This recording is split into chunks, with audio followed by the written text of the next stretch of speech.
ನಮಸ್ತೆ, ನಮ್ಮ ಕುಟುಂಬ ಕನ್ನಡ ಬ್ಲಾಗ್ಸ್ಗೆ ತಮ್ಮೆಲ್ಲರಿಗೂ ಸ್ವಾಗತ. ನಾನು ನಿಮ್ಮ ಪ್ರೀತಿಯ ಕನ್ನಡತಿ ಭಾಗ್ಯ. ಫ್ರೆಂಡ್ಸ್, ಎಲ್ಲರೂ ಹೇಗಿದ್ದೀರಾ? ಎಲ್ಲರೂ ಸೇಫ್ ಆಗಿ ಚೆನ್ನಾಗಿರ್ಬೇಕು ಅಂತ ರಾಯರ ಹತ್ರ ಬೇಡ್ಕೊತಾ ಇವತ್ತಿನ ವಿಡಿಯೋನ ಶುರು ಮಾಡ್ತಾ ಇದ್ದೀನಿ. ಇವತ್ತು ವಿಶೇಷವಾಗಿ ಏಕಾದಶಿ ಇದೆ ಗೈಸ್. ಸೊ ಏಕಾದಶಿ ಜೊತೆಗೆ ಕಾರ್ತಿಕ ಮಾಸ. ಆಹಾ, ಎಂಥ ಪುಣ್ಯ ದಿನ ಗೊತ್ತಾ. ಆ್ಯಕ್ಚುಲಿ ಇವತ್ತು ಮ್ಯಾನಿಫೆಸ್ಟೇಷನ್ಗೂ ದ ಬೆಸ್ಟ್ ಡೇ ಅಂತ ಹೇಳ್ಬೋದು. ಯಾಕೆ ಅಂದರೆ 11 ಪೋರ್ಟಲ್ ಓಪನ್ ಆಗಿದೆ. ಪೋರ್ಟಲ್ ಓಕೆ, ಅರ್ಥ ಆಗೋರ್ಗಾದ್ರೆ ಸಾಕು. ಸೊ ವಿಶ್ವಶಕ್ತಿಯ ಒಂದು ಬ್ರಹ್ಮಾಂಡ ಶಕ್ತಿಯಲ್ಲಿ 111 ಅನ್ನೋದು ಒಂದು ವಿಶೇಷವಾದಂತಹ ಒಂದು ನಂಬರ್ ಅಂತ ಹೇಳ್ಬೋದು. ಅದು ಇವತ್ತಿದೆ, ಬಟ್ ನನಗದು ವಿಡಿಯೋ ಮಾಡೋಕ್ಕಾಗಲಿಲ್ಲ. ಸೊ ದಯವಿಟ್ಟು ಕ್ಷಮೆ ಇರಲಿ. ಸೊ ಇವತ್ತಿಂದ ನೆಕ್ಸ್ಟ್ ಇನ್ನು 11 ದಿನಗಳ ಕಾಲ ನೀವು ಮಾಡಿದ್ರೆ ಈ ಮ್ಯಾನಿಫೆಸ್ಟೇಷನ್ನ ಖಂಡಿತವಾಗ್ಲೂ ಕೆಲವೇ ದಿನಗಳಲ್ಲಿ ನೀವೇನು ಅನ್ಕೋತಿರೋ ಅದಂತೂ ಕಂಪ್ಲೀಟ್ ಆಗುತ್ತೆ. ಸೊ ಅದಕ್ಕೆ ನಾನು ಗ್ಯಾರಂಟಿ ಕೊಡ್ತೀನಿ. ಸೊ ಇವತ್ತು ಏಕಾದಶಿ ಶನಿವಾರ, ಡೈಲಿ ಬ್ಲಾಗ್ ಜೊತೆಗೆ ದೇವಸ್ಥಾನಕ್ಕೆ ಹೋಗ್ತಾ ಇದ್ದೀವಿ. ಎಲ್ಲವನ್ನ ಒಂದೇ ವಿಡಿಯೋದಲ್ಲೇ ಶೇರ್ ಮಾಡ್ತೀನಿ. ಸೊ ದಯವಿಟ್ಟು ಯಾರಾದರೂ ಹೊಸದಾಗಿ ನಮ್ಮ ಚಾನಲನ್ನು ನೋಡ್ತಾ ಇದ್ರೆ ಚಾನಲ್ ಸಬ್ಸ್ಕ್ರೈಬ್ ಮಾಡ್ಕೊಳ್ಳಿ. ನಿಮ್ಮ ಅನಿಸಿಕೆ ಅಭಿಪ್ರಾಯಗಳನ್ನು ಕಮೆಂಟ್ ಬಾಕ್ಸಲ್ಲಿ ಕಮೆಂಟ್ ಮಾಡಿ ಅಂತ ಹೇಳ್ತಾ ಇವತ್ತಿನ ಶನಿವಾರ ಏಕಾದಶಿ ಆ್ಯಂಡ್ ಕಾರ್ತಿಕ ಮಾಸದ ಏಕಾದಶಿಯ ವಿಡಿಯೋನ ಶುರು ಮಾಡ್ತಾ ಇದ್ದೀನಿ. ಸೊ ದಯವಿಟ್ಟು ಎಲ್ಲೂ ಸ್ಕಿಪ್ ಮಾಡದೆ ವಿಡಿಯೋನ ನೋಡ್ತಾ ಹೋಗಿ. ನಿಮ್ಗೆ ಒಳ್ಳೊಳ್ಳೆ ಮಾಹಿತಿಗಳನ್ನು ಸಹ ಶೇರ್ ಮಾಡ್ತೀನಿ. ಸೊ ಹಾಗಿದ್ರೆ ತಡ ಯಾಕೆ, ಬನ್ನಿ ಇವತ್ತಿನ ವಿಡಿಯೋನ ಶುರು ಮಾಡೋಣ.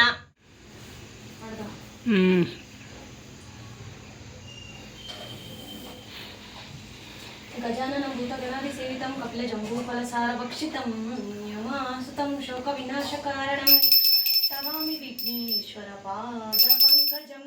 ಸರ್ವಮಂಗಲ ಮಂಗಲ್ಯ ಶಿವೆ ಸರ್ವಾರ್ಥ ಸಾಧಿಕೆ ಶರಣ್ಯೇ ತ್ರಯಂಬಕೆ ಗೌರಿ ನಾರಾಯಣೇ ನಮೋಸ್ತುತೆ. ನಮಸ್ತೆಸ್ತು ಮಹಾಮಾಯಿ ಶ್ರೀಪೀಠೆ ಸುರಪೂಜಿತೆ ಶಂಖ ಚಕ್ರ ಗದಾಹಸ್ತೆ ಮಹಾಲಕ್ಷ್ಮೀ ನಮೋಸ್ತುತೆ. पूज्याय राघवेन्द्राय सत्य धर्मरताय च भजतां कल्पवृक्षाय नमतां कामधेनवे. श्रीकृष्णार्पणमस्तु. जय गंगा जटाधर गौरी शंकर गिरिजा मनोरमण. जय मृत्युंजय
ಹಂಗೆ ಮಾಡು.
ನಡೆಯಲಿ ಹಿಂಗೆ ನಾವು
ಸೊ ದೇವಸ್ಥಾನದ ಒಳಗಡೆ ನಾನು ಎಂಟ್ರಿ ಆದಾಗ ನನ್ನ ಕಿವಿಗೆ ನನ್ನ ಕಣ್ಣಿಗೆ ಏನೆಲ್ಲ ದೃಶ್ಯ ಕಾಣಿಸ್ತೋ, ದೇವರ ಆಶೀರ್ವಾದ ಆಗಿರಲಿ, ದೇವರ ದರ್ಶನ ಆಗಿರಲಿ, ನಿಮಗೂ ಅದೇ ಥರ ನಾನು ಶೇರ್ ಮಾಡಬೇಕಂತ ಮಾಡಿದ್ದೀನಿ. ಗೊತ್ತಿಲ್ಲ ಕಾಪಿರೈಟ್ ಬರುತ್ತೋ ಇಲ್ವೋ ಅಂತ.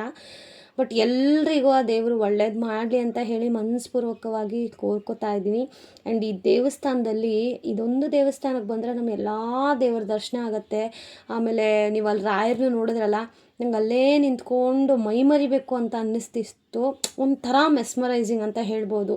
ಆ ತಂದೆನ ನೋಡಿದ ತಕ್ಷಣವೇ ಯಾರಿಗೆಲ್ಲ ಅದನ್ನು ಫೀಲ್ ಆಗಿದೆ, ಡೆಫಿನೆಟ್ಲಿ ನೀವು ಅಂದ್ಕೊಳ್ಳಿ, you are the luckiest person ಅಂತ. ಅಲ್ಲಿ ಒಳಗಡೆ ಹೋಗ್ತಾ ಇರಬೇಕಾದ್ರೇ ನನ್ನ ಇನ್ನರ್ ಫೀಲಿಂಗ್ ಏನು ಹೇಳ್ತಾ ಇತ್ತು ಅಂತಂದರೆ, ಸೀರಿಯಸ್ಲಿ ನಾನು ಹೋಗಿದ್ದಕ್ಕೆ ನನಗೊಂದು ಉತ್ತರ ಸಿಕ್ಕೇ ಸಿಗುತ್ತೆ ಅನ್ನೋ ಧೈರ್ಯದ ಮೇಲೇ ನಾನು ಅಲ್ಲಿ ನಿಂತ್ಕೊಂಡೆ. ಏನಿಲ್ಲ ಅಂದರೂ ಒಂದು 10-15 ನಿಮಿಷ ನಿಂತು ನೋಡಿದ್ದೀನಿ. ಸೊ ಖುಷಿ ಆಯಿತು. ಸೊ ಇದೊಂದು ಸ್ಮಾಲ್ ವೀಡಿಯೋ. ಹೋಪ್ ಇವತ್ತಿನ ವೀಡಿಯೋ ನಿಮ್ಮೆಲ್ಲರಿಗೂ ಇಷ್ಟ ಆಗಿದೆ ಅಂತ ಹೇಳಿ ಭಾವಿಸ್ತಾ ಇದ್ದೀನಿ. Thank you so much for watching friends.